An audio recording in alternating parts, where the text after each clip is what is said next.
Welcome to A Voice from the Hills. I'm James Werner, co-founder of Silicon Hills Wealth Management, and today we're celebrating someone special, Glenda Molina. Glenda has been with Silicon Hills Wealth Management now for 10 years. She's our Director of Financial Planning, and she's the recent spotlight in Austin Women's Magazine. So we thought now would be a great time to sit down with Glenda, find out what is really important to her, what she's accomplished over the first 10 years, and what she hopes to accomplish in the future. So I hope you'll join me and welcome Glenda Molina. Thanks, James. Yes, as James mentioned, I'm the Director of Financial Planning, and that journey really began back in college when I majored in finance, but there was a financial planning course that they had, so I just started to take it. And this was important to me because financial literacy, financial stability, that's been a key thing that I want to communicate to everyone. So that's even from family members to friends. And now it's sort of that intersectionality where I can do it at work, so personal and professional. And so to all the women, to the Austin Women's Magazine, I really want to get that message out there that they can attain financial freedom, and someone like me is who can help them with that process. And you've had this concept of mentorship your entire life. It hasn't just started with your employment with Silicon Hills or getting into the financial planning industry. I mean, you've been working with the Terry Foundation, Breakthrough Austin, other charities like that, helping people with financial literacy from your family to friends to just people that are in that mentorship role, right? Yeah, I volunteered at Foundation Communities as a financial coach, and that was really helping with debt management or living on a fixed income, different things of that sort. I have a matrix in my mind, and the way it is that when I volunteer, this is fulfilling the financial aspect of it. Then there's also the social aspect of volunteering and helping people and being out there and doing it with like-minded individuals. And so that's where Young Women's Alliance comes into play. And then with cultural, like Hispanic Women's Network of Texas is another organization, and that's statewide. They're helping individuals in the community. So it's got to be impactful. It's got to mean something to you culturally, and it's got to be fun. Yes, exactly. It's all of the above. And really, this past last year has really gave me a perspective, or I took a pause and really reevaluated things. Because for the past 5 years beforehand, I had been a member of different organizations. We'll just say like 6, because that's probably what the number was. And I actually decreased that to 3, because what I realized is that I had changed individually as a person, and sort of my values had changed as well, where I became more focused in what I wanted to do so I could be more impactful. When I'm visualizing this matrix, there's 4 equal quadrants, right? Yeah. Is that really how it is? Is there one quadrant that kind of is more important than others as you're reevaluating these things on a regular basis? I would think it was more or less 2 or 3 were filling that space of that specific quadrant. But at the end of the day, it wasn't as fulfilling. And so that's when I said, does this align with my values? Is it still giving me that same sense of fulfillment as it did before? In some cases, the organization had not changed. They were still doing the same mission. They were still doing great work in the community, but it was I who had changed. Someone had mentioned the other day, what would your legacy be? What would someone say about Glenda Molina? And so that really made me think. And so this matrix that you're using, which I think is a great concept, it's just beautiful. I can just see it. This matrix that you're using, obviously the organizations fit differently into it, but does the matrix change over time too? Do you have to kind of take a step back and go, is this still the same matrix that's important to me that it was years ago? I would have to say yes, because at one point in time, even like education was on that matrix. And that's when we're talking about like Breakthrough Central Texas. Sure. That was very important. But then it came down to what sort of mattered most. So yes, some, I guess, focus areas or categories drop off and then drop on. But yes, it does change. But as far as the quadrants, I think it's always been 4, and even people will say that's a lot. So I think if we have more or less, but I know you can't have a matrix with less than 4 quadrants. I mean, every quant knows that, so that's fine. Have you found that personal experience and you actually dealing with that has really paid dividends for clients who haven't developed their matrix yet and are kind of in that spot where they're making gifts or they're doing things in their financial plans, but they're not really feeling engaged, or they're not really feeling like they're executing on their own matrix? Maybe they don't even know what their matrix is. I mean, have you been able to take your experience and help them develop one of theirs?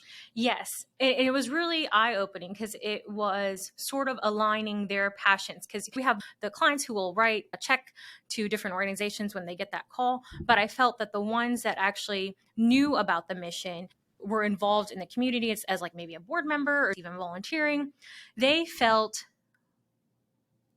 I would say, more empowered that they were doing something for the community. They became the advocate for that nonprofit. It is a little bit difficult because everyone needs these dollars. But then it has to come down, what really matters to you? Of course, everyone needs these dollars. There's always going to be some kind of major event. But at the end of the day, what are you most passionate about? And maybe what are you most connected to? yes, one point in time, this organization would be on the map. And then what happens is that then they realized, oh, they weren't as passionate about it. And then something else will either take its place or they become more focused. This is where we talk about designations.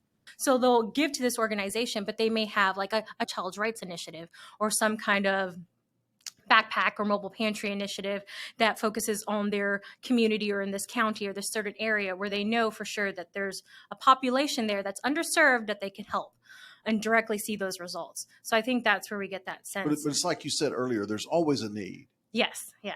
The question is, in fulfilling that need, do I really feel that intersection between engagement and impact, making a difference, not only for the ultimate beneficiary of what I'm doing, whether it's opportunity or assistance or whatever it happens to be, but am I getting that inner joy from it too?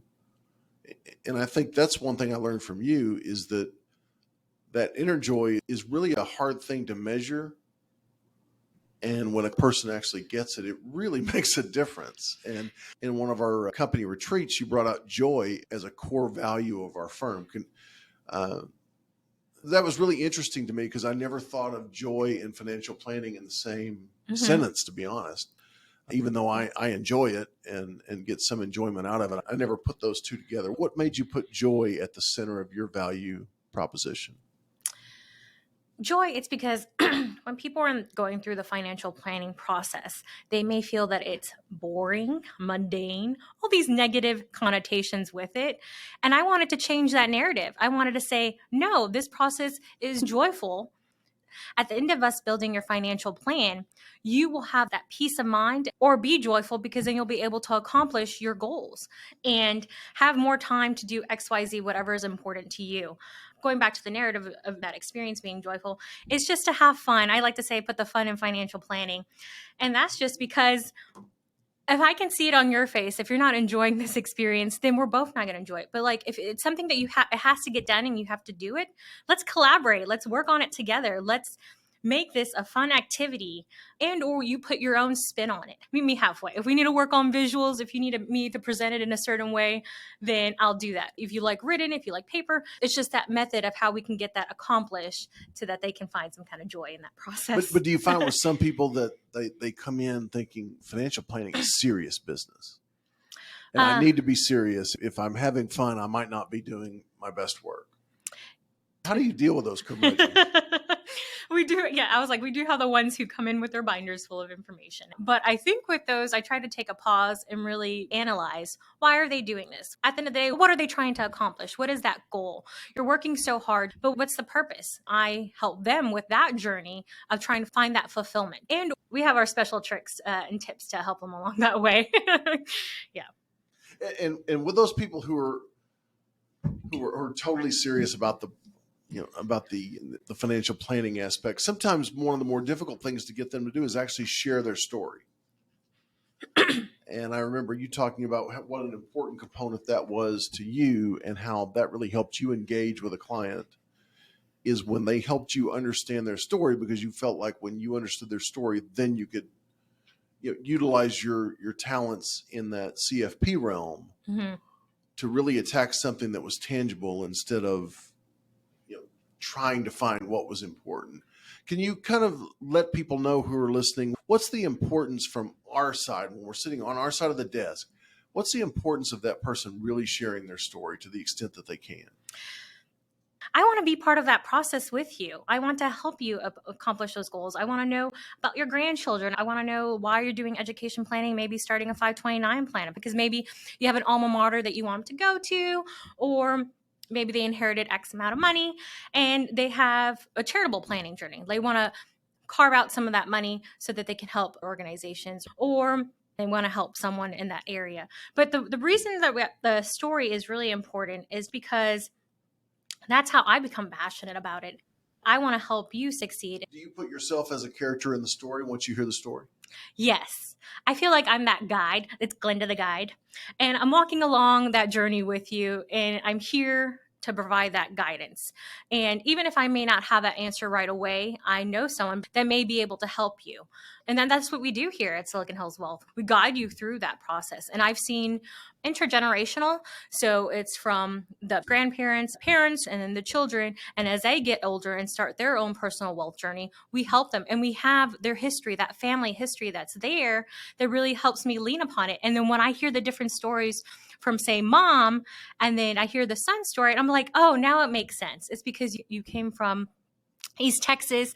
And that's why I was like, oh, that's why you decided to move back. Like, it starts to connect and those stories start to make sense. You get to hear the same story from two different perspectives, and Yes. it really helps add that together, right? Yes. If clients want to know why is the story important, well, it's a value add. You're adding value to our experience, not only to yours personally, but to ours as well, because that's how we can communicate better. Well, I think sometimes if I had a criticism to give to our industry as a whole, it would be that sometimes we encourage disconnection.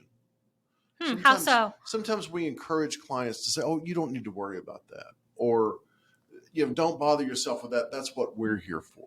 Ooh, okay. Yeah. And I think that in one way, I think we're trying to take that worry or that burden off people. But in the same way, we're actually asking them not to be connected. And then when we turn around and we want them to be connected, we're sending that mixed message. How do you send that consistent message of, I want you to be connected, I want you to be involved and collaborative, but we've got this. We've got your back, and we're doing the right things, but we want you to be constantly connected. How do you bridge that? I think that's expectations in that collaborative process. I understand what you're saying because I've experienced it where the client communicated, say, these certain goals that they wanted at that point in time. But yeah, if you don't check in with them, that's already changed. I had a client who said that they wanted to retire at a certain age and then move to this certain location, but then something happened and that their child actually moved away to college, in this case to Colorado. And they're like, well, actually, I don't want to be at the beach. I want to move to Colorado and spend more time with my son or daughter. So I think that's where, if you don't keep up those check-ins with the clients, and if you don't have that open communication, then you wouldn't know the next steps or what's happening. You have to be present in their lives. And so I think that's why, yes, we want to take some of that burden off. And that mainly is more administrative, but it doesn't mean we want to disconnect from your life. We always want to be a part of it and hear those stories. And that's where we get the most joy and hearing these stories and these other problems. But that's why we're here for, to walk you through that. Mm-hmm. And as you go through that, that's part connection and it's part kindness. I noticed in your bio with the Austin Women's Magazine, that connection and kindness were the two general themes that I really took away from it. Talk about how the combination of connection and kindness is better than either kindness or connection in and of itself. Okay. What I think connection means to me and kindness and how they work together. So for connection, those are those underlying threads, those golden threads that you see between individuals, people, ideas. And that's what I do best, is connect those two separate things. Kindness, I think of it as acts of kindness. And that's coming to that core value that I believe that acts of kindness can repair the world, can make it a better place. That's what I can control. I can control this one thing, being kind to somebody else and helping that through that process. And so by connecting connection and kindness, that's really saying that I can make this connection, and then also I can help you make the world a better place by me helping you. And it's empowering others. And so if you visualize yourself in a superhero cape, is there a big C on the back of it? I wouldn't say a C. I would probably say like a G for Glenda. Because you can't find me anywhere else, James. I'm a hot commodity, yes. But your superpower is finding those connections that other people might miss. Yeah. Would it be H for like helping? Would it be E for empowering? But yeah, through connection, you can do multiple things. You can empower people. Well, we know the color of the cape would be pink. Yes, of course. And that reason why is because pink is a wonderful color. And to me, I love it because it just energizes people. I hope it brings joy to others when I'm either wearing pink or wearing pink lipstick. Pink is a really bold color. It's just like a talking piece that hopefully you'll come up to me and start a conversation, and hopefully we'll become friends. I have that sense of community. It's very strong. What builds a community better than connection and kindness? Yes. Right. Yeah. Mm-hmm. And I think most clients don't, most people that come to work with us don't really realize when they start working with us that they already have a community in their wealth management life. Yes. Yeah. They already have this group of people that they work with. They have this group of people that needs to be connected with. Mm-hmm. And so to me, when you talk about your superpower being connection and kindness, I mean, those are huge assets. And clients don't, often we think so much quantitatively in our business and we don't think qualitatively. We don't think about how can the firm that I'm working with connect with the other people that are important to my wealth management, whether it's family, professionals, friends, trusted relationships, whatever it happens to be. Mm-hmm. How can they connect in and use that level of kindness and invitation to gain more of an understanding about the story and help everybody accomplish things they weren't able to accomplish? So think about a couple of times in your career more recently where you've used that connection, kindness, interest in the story to help clients accomplish something that they were really struggling to accomplish on their own. So I would say, back to the acts of kindness, it's that charitable planning, which is what I'm super passionate about. And then with that, it was helping clients to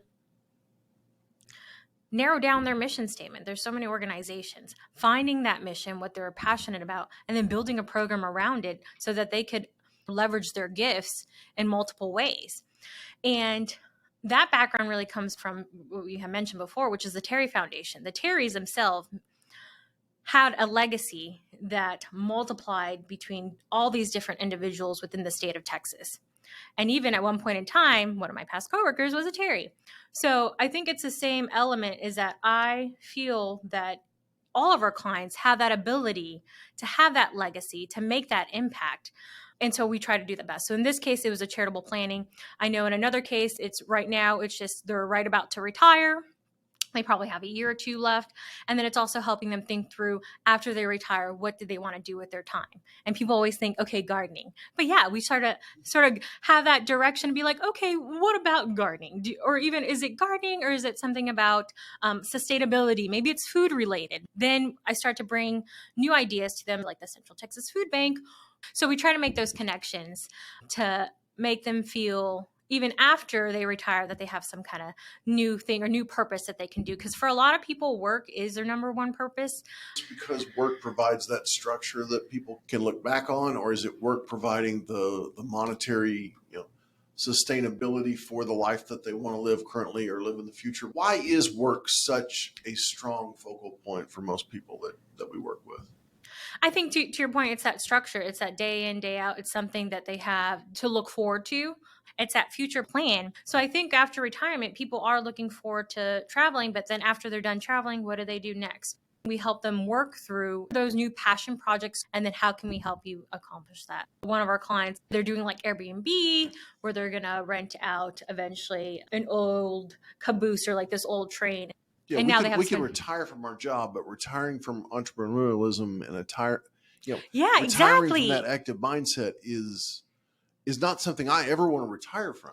Right. I mean, right. You're always coming up with these ideas, and it just takes a different form. So you are working after you retire, but you're working on things you love and you have time to do. That's what here at Silicon Hills, that's what we help you do, is to get you on that right path. Yeah, and I don't even like to use the term work and retire. I think those two terms should probably be retired, excommunicated from our terminology. I like to use the term active and passive. Ooh, okay. Do I want to be active in my life or passive in my life? And there's times when you want to be passive. There's times when you want to just sit on the beach and take it all in, and that's fine. And there's times that you want to be active. And I think we've done a poor job in the past of associating work and active as if they were the same thing. Yeah, I agree. And I think our clients look a lot of times at that 6-letter word retire and see themselves moving from the active, goal-oriented achievement person that they are into this passive, sitting back, watching the world go by. And how can you feel comfortable with that? It's really a struggle in our business because on the one hand, we're tasked with this ultimate goal of doing as well as we can for people so that their finances let them do whatever they want. Mm-hmm. But in the past, that has also been, now that you can do whatever you want. Is it the best time to do what you want? Yeah, I believe if you're at pre-retirement or even before retiring, to enjoy that process. So yes, we do let our clients have a more substantial travel budget, but the whole idea is that to spend doing more what you want while you can. Because we unfortunately we do have clients that by the time they can travel, they may have a knee issue or something else where they really couldn't have enjoyed it at that time. Or even the person that they envision themselves being able to travel with can't travel with them. Yeah, exactly. But I do like what you were saying before, to be active in your life and to be out there enjoying it. So I think that may look different to different people, but we should definitely retire the word retired, because it should be, I don't know, maybe it's joy 2.0. That's not a goal that I want to necessarily strive toward. But no, let's just turn the page a little bit and change the subject and talk about the type of people that we work with. Because it seems to me that even over the course of my career, that when I first started, a lot of times what I was doing with clients was giving them the news. Okay. I was actually telling them the things that our clients already know when they get here today. And so a big part of our job 25, 30 years ago was to just explain what had gone on. And I think you're growing up and your first 10 years in the business are 10 years where pretty much if there's current events and really important news, 95% of our clients know it about the same time we do. Mm-hmm. It's kind of weird. They've got all this additional knowledge, but I'm not sure it's being utilized well other than just having the knowledge. In working with clients who are more informed and are more plugged in, how do you still communicate our value? How do you help them still accomplish those things that they're not able to accomplish, even though they have access to all that information? I feel like sometimes we're a translator. We do a translation because there is a lot of information, but we help them pick out what information is actually most important, what to highlight. And then even when they're in that retirement process and they're thinking about all these retirement options that they can take, well, that's when the financial planning process comes into play. We have that knowledge, and we have the knowledge of current events that are happening to really help you make the best decision, or the decision that's right at that time and that moment for you. So yeah, I think overload of information can be very overwhelming at times, but that's what Silicon Hills does well, is that sounding board. It's what makes the most sense to you. And that's what we're here for. So in addition to being a guide, you're also a translator. Yes. So you take them to where they need to go, and then you tell them, you really explain to them what they're seeing. What about that third component? What about the motivator? How do you get them to see what you see and get them to take the actions they need to take to make it happen?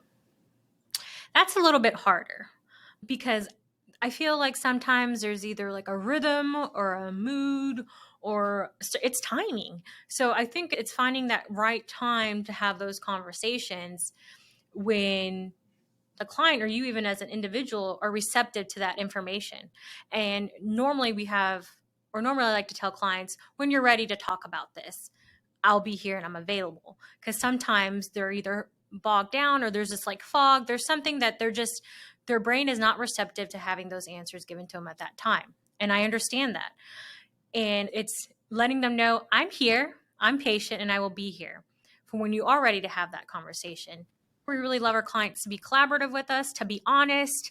And when you build that relationship with them, that's when they are honest with you.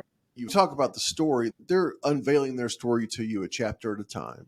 Yes. Yeah. And sometimes it's not that they're withholding the chapter. They might not know what's in the chapter yet. And so it's not a lack of motivation necessarily. It's just this hesitancy while they try to really understand and get comfortable with where they are. Yeah. And that's where I do best is when a client already has that sort of direction or that vision. And I can see it with them. Like once they can give me that clear vision of like, Glenda, I want to do XYZ, then that's where my tactical, that operational based experience comes into play because I can make it happen. That's the activator, that strength in me that says, okay, you want to go there? Let's go. And it's a fun journey. When we were on our podcast with the Thinkery Oh, yeah. executives, they brought up something that I think I'd heard it before, but I'd never heard it mentioned this way. I think it was Shalea who said that engagement happens at the speed of trust.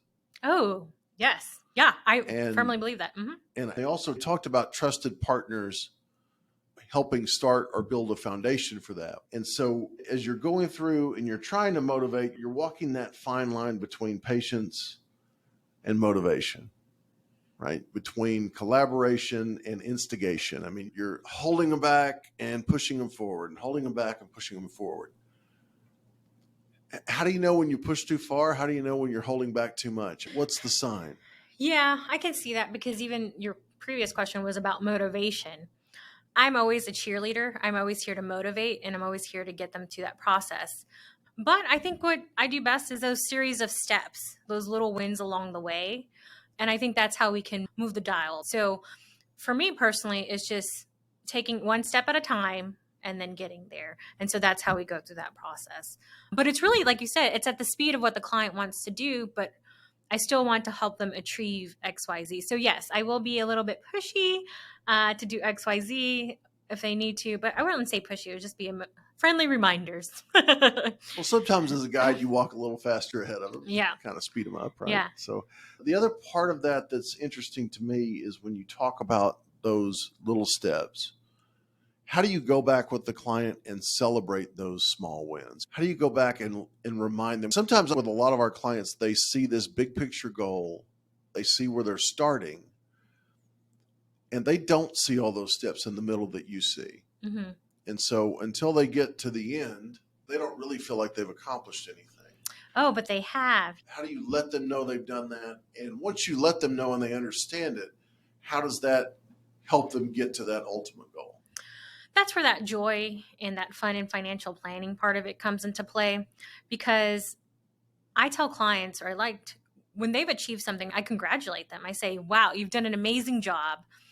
And I like to tell them that when I've seen it, we celebrate those wins for them because they may not recognize them. But what they don't know is that it's like that peer group knowledge. I have all these other clients, and I know based upon this experience, this knowledge, that they've actually achieved something that maybe our other clients haven't yet at that time. And so when I communicate that to the client, that's how we help them to celebrate those wins. That's such a good point, because we're all looking to have some sort of comparison or benchmark. How's my net worth doing? How's my income level? I mean, am I farther along than most people, or let me know where I stand? Mm-hmm. And so being able to tell somebody, this is something that's typically really hard for our average client, and you've already done it. Yeah. And that's got to be really empowering.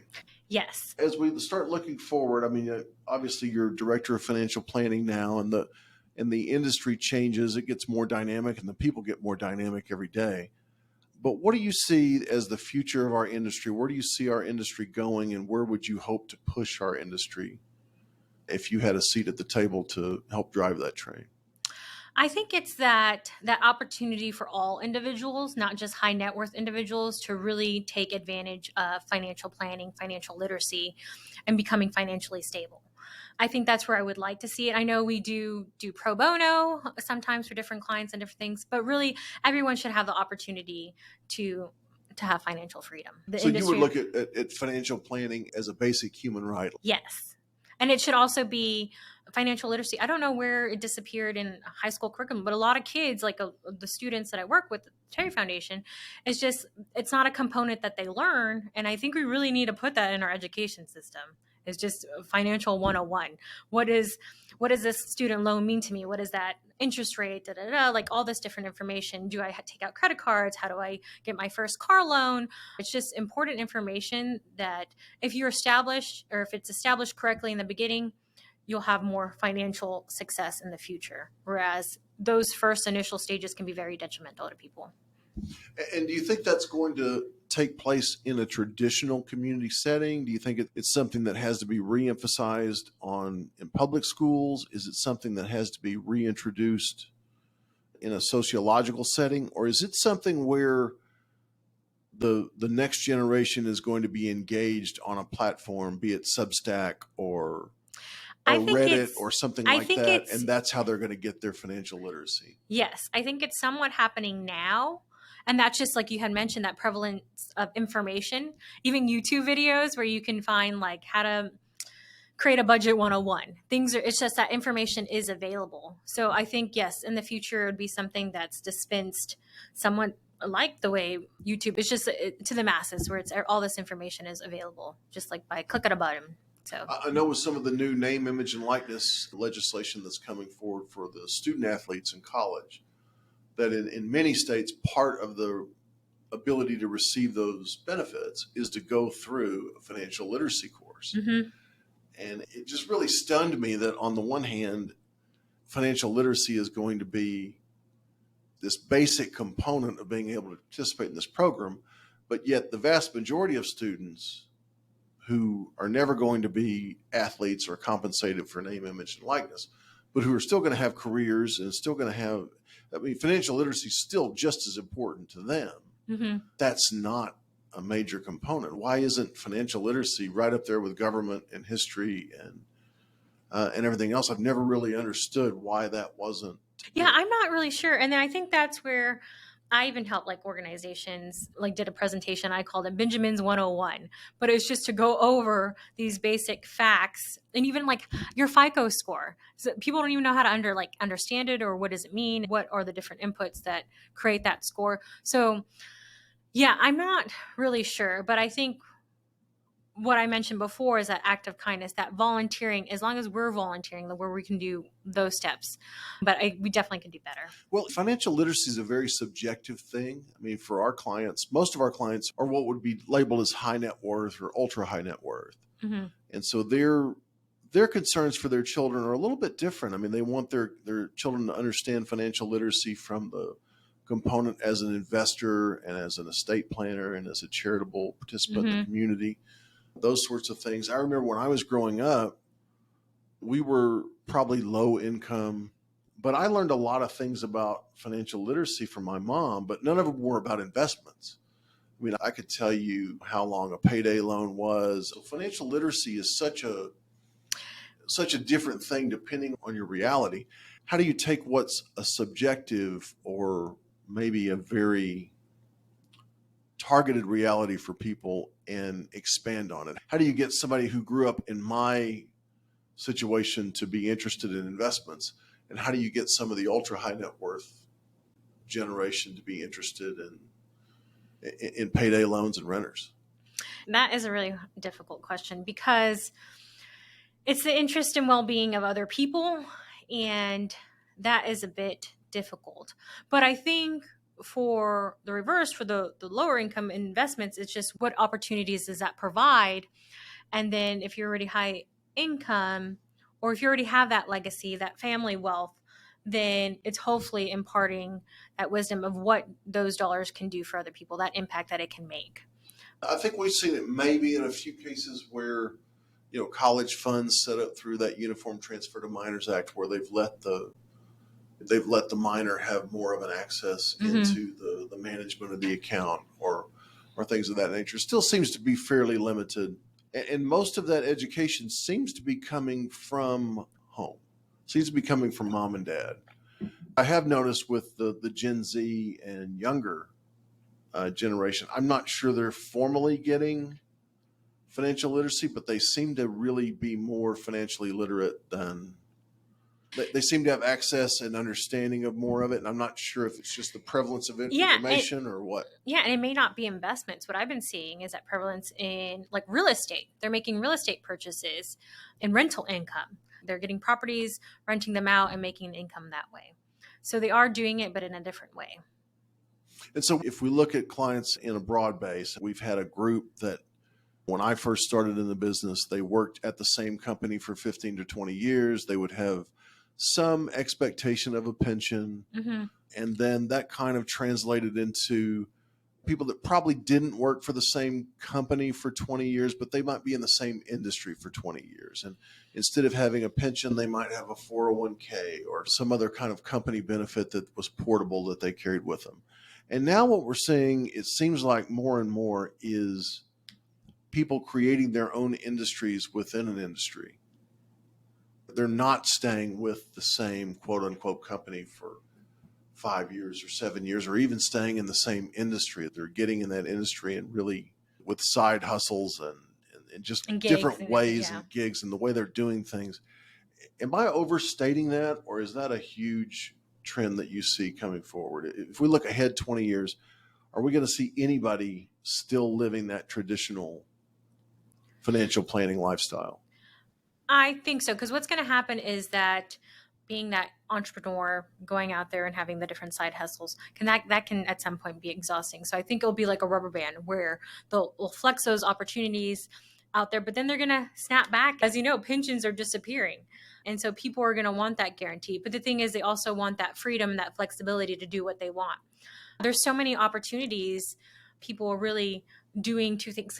Like my best friend, she works for an agency, SEO, more analytics, but she's also teaching a course in marketing as well. And that's because she loves it. So they're just flexing their mind muscles in different ways now. But I think it's not an obligation. It's more of a choice, and because they love to do it and they want to do it. And that's where I've seen, even for small business owners, it's just because it's either a craft or hobby that like took off to something that they really love to do. Yeah, I think you hit on something that's huge. It used to be that if you were involved in a particular profession, you wouldn't consider doing a side gig or a side hustle on something that was completely unrelated to your profession or your career. There was this mindset that you could only be good at one thing. Yeah, no, that's you definitely could only not the case. earn income from one thing. You couldn't possibly be good enough at two or three things to earn two or three different income streams off of it. And I think when we're looking at the grandparents and the parents of this generation, they are still locked in that mindset. And the kids are like, well, why not? Why can't I be good enough at two or three things? These three things all interest me. Yeah. Why do I have to pick one? They've surprised me. One person wrote a book. Another one became a private pilot. But what I've noticed is that now they have opportunities to do so, and they're taking full advantage of it. So I think that's what's really exciting, is that never underestimate people or individuals. Even with yourself, James, you're going into like this podcast realm. Like a couple of years back, would you have thought that was something? Oh no, and it's so hard. I think you do a fabulous job, but it's experiencing something different and just flexing that other muscle that it's always been there. And now it's just having those resources. And I think once you do that, once you encompass that mindset or embrace that mindset, it's really easy to retire from one thing, especially when you've been doing it your whole life and some of the bloom has come off the proverbial rose, or however you would say it. But when you're doing multiple things and transitioning all the time, retirement as a concept goes away, because it's what am I retiring from? I may stop doing this one thing. I mean, who knows? Maybe I don't do another podcast in 6 months. Maybe there's something else, right? But I think that mindset is something that we as financial planners have to really embrace, and we have to help people understand that the traditional metrics and the traditional chassis that our business was built on is changing dramatically. Yeah.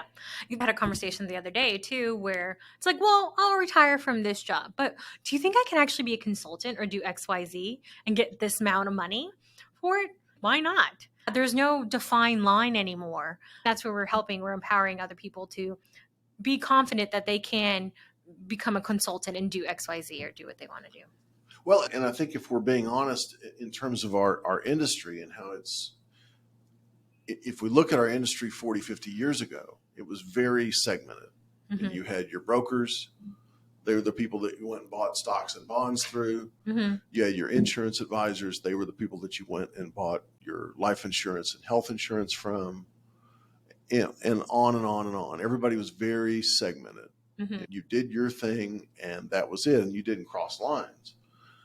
And frankly, clients didn't ask you to cross lines. They wanted their CPA, their broker, their insurance advisor, And you see it when you get these forms today that people are expecting people to fill out. There are all these different professional highlights Mm-hmm. where they expect a different name or a different company in every one of those lines. And the reality is, I think for the younger clients, and even some of our clients that are in that Gen X and older generations, they expect that wealth management firm to do more.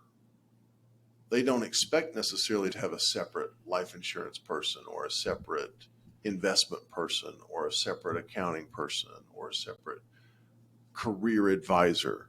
And I just think that, to me, what's going to happen over the next 10 or 15 years is that wealth management firms, career advising firms, insurance firms, all they're just going to merge into this one entity that can be ultimately collaborative on all the different elements of your financial plan. I mean, why should you have to leave your wealth manager's office to talk about what you need to do to start this new career? Mm-hmm. And I think I don't know how fast that happens, but I can already see in the communities that are developing on the internet, certainly in Reddit, if you look at any Reddit thread for longer than 20 minutes, you can just see a community developing out of just one question or out of just one topic. It's really kind of enlightening and frightening at the same time. So you're kind of right in the middle of that. I mean, you've got some of those Gen Z tendencies, right? And some of the Generation X boomer tendencies. Is that a spot that makes you uniquely capable of handling this future transition or not? I think yes, but I also have much respect for our insurance specialists, for our CPAs, for our estate planning attorneys.